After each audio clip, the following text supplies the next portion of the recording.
Welcome back to IdeaSphere, your platform for today's voices with Saeed Dawlabani, MEMEnomics, the next generation economic system.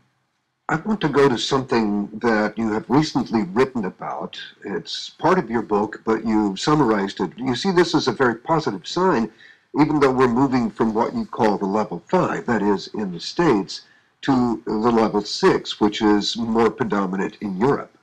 So the future, how are we looking at this? So, Guy, as you probably know and have seen, the knowledge economy represents one of the greatest disruptive changes that the capitalist system has ever seen. Because of its very nature, it is shifting economic and political models from ones that are made up of hierarchy, power, and resource manipulation to ones that are functional and based on distributed intelligence models. In the future, form will follow function, and that form will be in alignment with the original virtues of capitalism, with the people's natural ability to pursue them. So this is the overall context which I frame the future. Mm-hmm. The future of capitalism is a lot different than the ones of the industrial age, which is the fifth level system in my book, and still very different from what we've seen so far from the post-industrial values, the sixth level system that I just talked about. The next system is made up of what I call distributed prosperity for all those willing to participate. These are the capitalist values of the seventh level system that is just beginning to emerge. This is the big picture. This is process-driven values that have global awareness of what's going on. It designs naturally. It aligns entire economies with functional efficiency, and at the core of it is the knowledge economy. Mm-hmm. So it sort of replaces anything that is contrived and artificial with things that are natural and functional. We are moving away from the values of the democratization of information, which has been with us since the early 90s.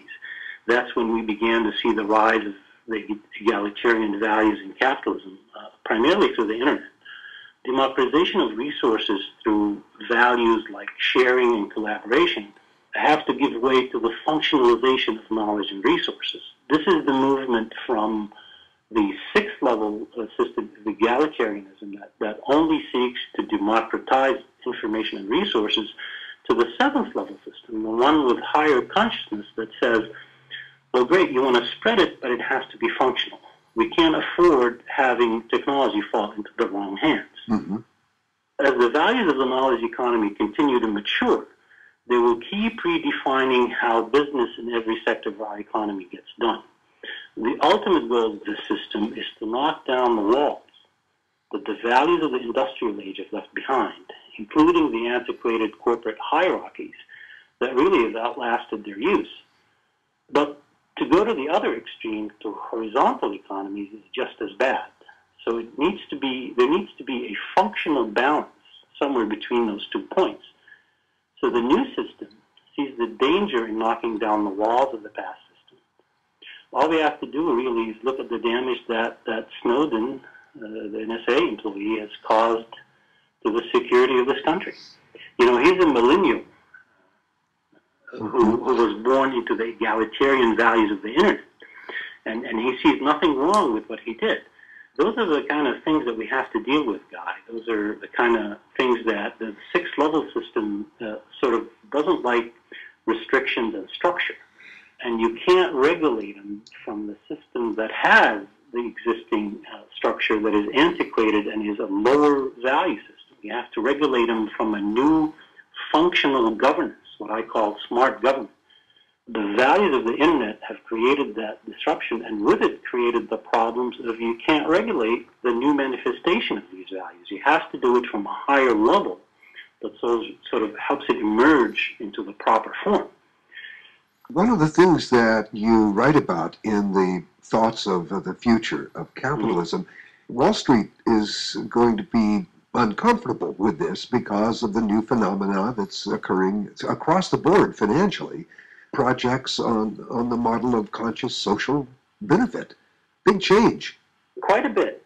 This model that's really empowered by the knowledge economy, Guy, seeks to distribute the existing model, it will be, intelligence will no longer be concentrated in the ivory towers of traditional think tanks, of anything that concentrates power. It'll be more of a distributed intelligence to the lowest functional form possible. So yes, Wall Street, central banking, any organization that is too big to fail will naturally gravitate towards a more functional form that makes them all a utility instead of a place that is an economy on their own. And again, we're just emerging into this value system, guys, so it would still need quite a bit of time to, what I say usually, it needs quite a bit of time for it to define its bits and bytes into functional forms of cultural expression.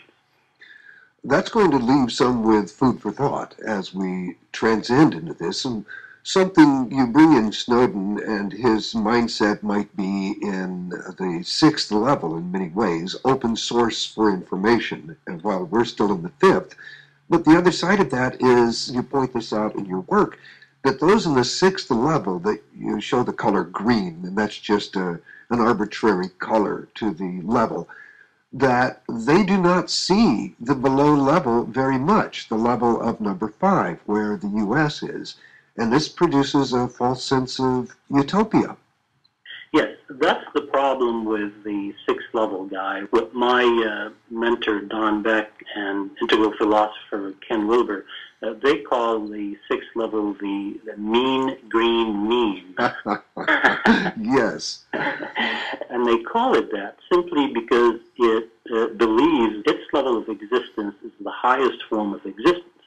That if you treat everybody equally, that we will all be fine. It is a false utopian place. You treat the Taliban as equal, and you're assured of destruction. You can't do that. You have to go to the next level system, which is the seventh level system, to make your approach functional. The Taliban is a manifestation of an unhealthy expression of the third level system. And what you do, since the sixth level system can't fix it because it views us all as equals, you have to go to the functional system, the seventh level, to say, okay, we understand what your experience has been. We will set in motion certain emergence guidelines that will help the culture emerge into a healthy manifestation of where it is, so it could resume its journey along the path of emergence, and then it can emerge into the fourth level system, the fifth level system, and on to the sixth, and so forth.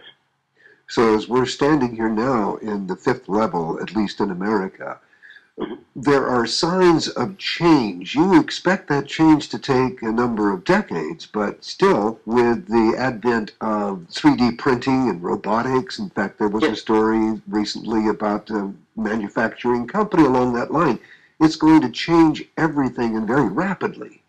Right, it will, Guy. What we're looking at, we're in the middle of this. We're in what I call a ideal space in time where we're in the middle of a paradigm shift. Paradigm shifts in the past have taken at least 10 to 15 years to be informed by the emerging values from life conditions, to be informed. In order for us to create a platform on how to go forward, much more needs to be defined, and we're just in the beginning stages of that form of emergence. But based on the trajectory of where we're heading, the knowledge economy is really reshaping a lot of the things that we've taken for granted in the past. One of the positive signs of what's happening in the future is that over the last decade or so, we've seen tuitions at good schools get astronomically expensive. The direction the future is taking is that we definitely need a more educated labor force, but that education will be a lot cheaper. If the education is virtual, but is still functional, it becomes subject to market forces where it is no longer at $60,000 a year and you have to attend a physical campus. It could very much be a few $100s online with a student showing up for a test of their abilities maybe once a semester at a physical place just to verify that who that person is. So you see that trend happening. You also see, you've already mentioned it, the rise of distributed manufacturing. You're beginning to see the emergence of this 3D printing phenomenon. the digital manufacturing, the robotics. All these are signs of where the future is heading, and is all due to the disruptive nature of the knowledge economy. We're really putting back technology in charge of disruption, not financial institutions in charge of disruption. And that's really bringing the functional model of capitalism back into the equation. You know, Wall Street and central banking, well, primarily Wall Street because it's motivated by profits from non-productive activity still to this day. They really should be scared of the potential that this model is going to create. Crowdfunding is becoming the new way for entrepreneurs to raise money. The key to that is if you have a socially conscious project that you want to fund, it gets 2-3 times the amount of funding that you originally thought. This is where all these internet billionaires and angel investors are going. You know, again, functional finance, not the old model that Wall Street is using now. There's so much more we could talk about, and yet time is in the way at this point. I really appreciate your time, and thank you so very much for doing this. Thank you very much. Saeed Dawlabani, MEMEnomics, the Next Generation Economic System. Check out his website at MEMEnomics.com. This program is a distribution of Public Radio Exchange, prx.org. For IdeaSphere, I'm Guy Rothbun.